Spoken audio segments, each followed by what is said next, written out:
Hi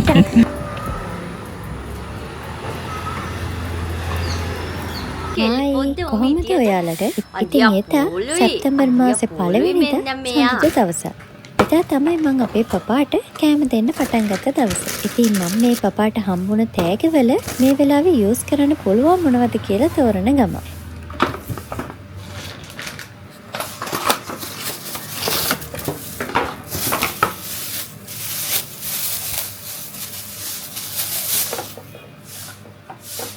ඉතින් කොහොම හරි මම භාජන ටික තෝරගෙන ඊට පස්සේ ඒ ටික හොඳට වොෂ් කරලා ඒ ටික උණු වතුරෙන් සැනිටයිස් කරගත්තා.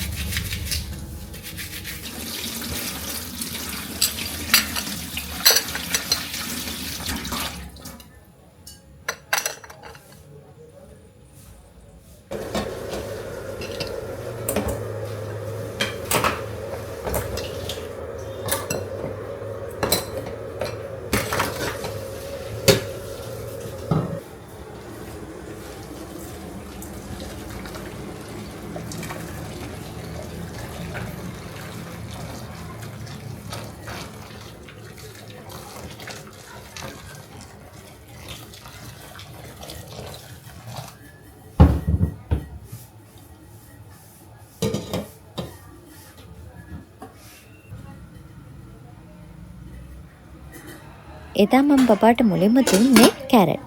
මං ඉතින් කැරට් අරගෙන හොඳට සුද්ධ කළා. ඊට පස්සේ හොඳට හොදලා මෙන්න මේ වගේ පුංචි කෑලි දෙකක් තමයි තඹ ගන්න තිබ්බේ. ඉතින් ඊට පස්සේ ඒක අරගෙන මම බ්ලෙන්ඩ් කරන්නේ නැතුව අතේ තමයි මේ විදිහට පොඩි කරගත්තේ. අපි පීටි කිව්වා බ්ලෙන්ඩ් කරන්නේ නැතුව මේ විදිහට අතින් මෑෂ් කරගන්න එක තමයි හොඳ කියලා. මොකද බ්ලෙන්ඩ් කරාම කෑම වල තියෙන ටෙක්ස්චර් එක ඊට පස්සේ ඒක බබාට දැනෙන රසය ඔක්කොම හැමතේම වෙනස් වෙනවා කියලා.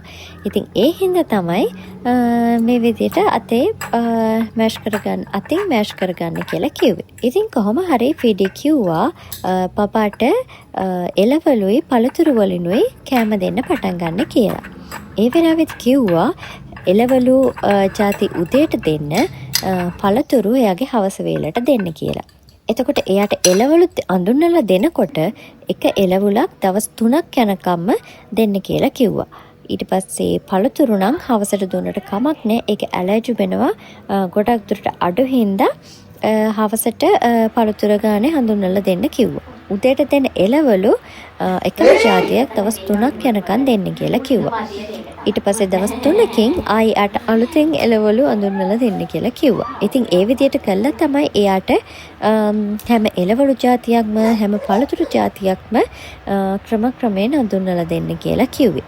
මොකද එහෙම නැත්නම් එයාලට ඉක්මනින්ම මේව ඇලර්ජි වෙන්න පුළුවන් කියලා කිව්වා. ඉතින් බොහොම පරිස්සමින් තමයි මේ වැඩේ කරන්න ඕනේ. ඉතින් කෑම දෙන්න මුලින්ම පටන් ගන්න අම්මා කෙනෙක් ඉන්නවනම් එයා ඒ ගැන හොඳට හොයලා බලලා කෑම දෙන්න පටන් ගන්න ඕනේ. අපිත් ඉතින් පීටීගෙන් අහගෙන ඊට පස්සේ YouTube එකෙන් බලලා එක තව ගවර්න්මන්ට් එකෙන් දෙන කෑම පොත බලලා මේ හැම එකෙම විස්තර අරගෙන තමයි පපාට කෑම අඳුන්වලා දෙන්න පටන් ගත්තේ. කොහොම හරි ඉතින් පපා ඒක උන්න කන්න පටන් ගත්තා.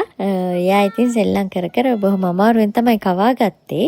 මට ගෝකාට් එකේ තියලා කවන්න ගත්තට එහෙම කවන්න එයාට අමාරු වුණා. ඉතින් ඒ හින්දා ඊට පස්සේ අම්මගේ අතට තියලා තමයි කවා ගත්තේ.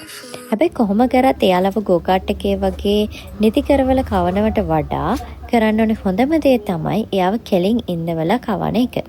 එතකොට අපේ පපාට කෑම පටන් ගත්ත මුල්ම දවස්වල වැඩි ඉඳගෙන අල්ලගෙනවත් ඉඳගෙන ඉන්න අමාරුයි වගේ හින්දා තමයි මම ගෝකාට් එකේ තියලා කවන්න පටන් ගත්තේ.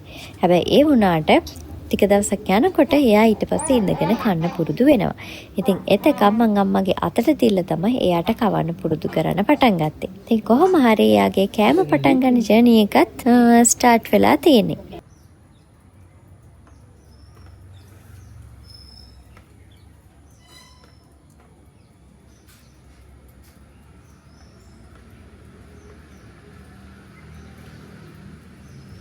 අපි කොහොම හරි යා පොඩක් එළියට එක්කන් ගියා.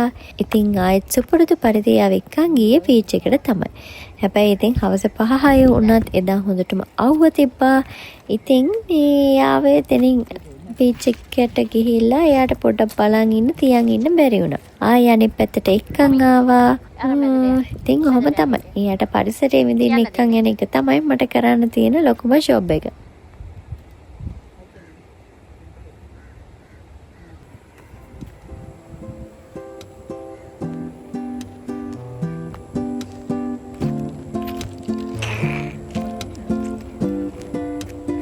kakak ini හොඳට කන්න හම්බෙලා අපුයි සුද්ද අවුයි මයි කෙල්ල කරුවේ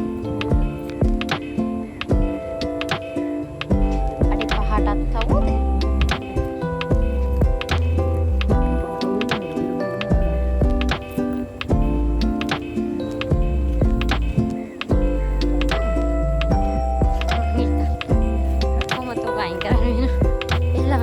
පාට වෙනම බලන්න. කාහරද? අයිතන. අර නේද අයිතන.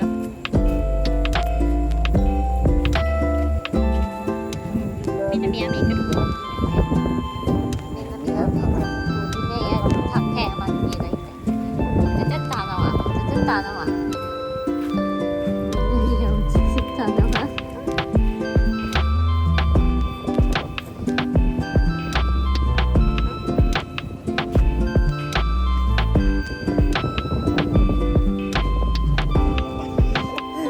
කෑමක් කන්නේ සජ කෑමක් කන්නේ මොකද සජ කෑමක් කන්නේ නෑ ගමන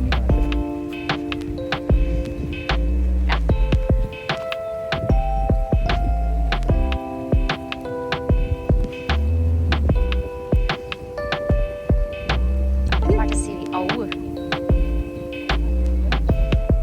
අපෝ අවු සැර වැඩි සුද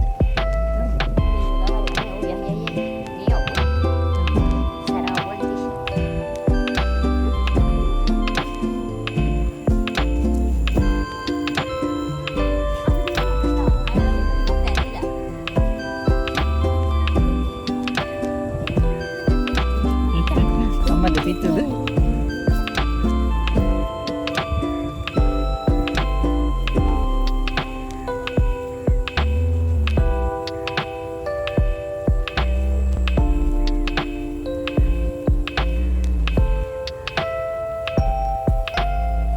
අවුයි නේ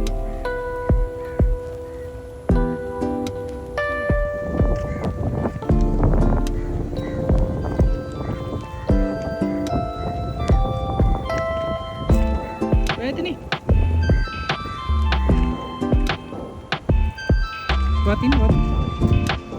Tapi betul, Kela, nih, nih. Ah.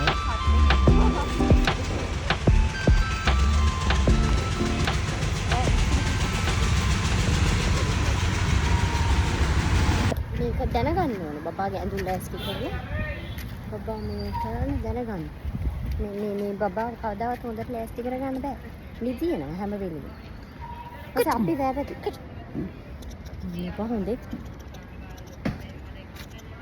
මගේ මුණ තියන්නේ ළමයාට කුරුල්ලි ඩ්‍රයිව් කරන්න දෙන්නේ අම්මා තාත්තා ලයිසන් අරන් දෙන්නේ නැති එකේ ඒව ගැන හිතන්නේ නැති එකේ පුතාවත් ඉගෙන ගන්න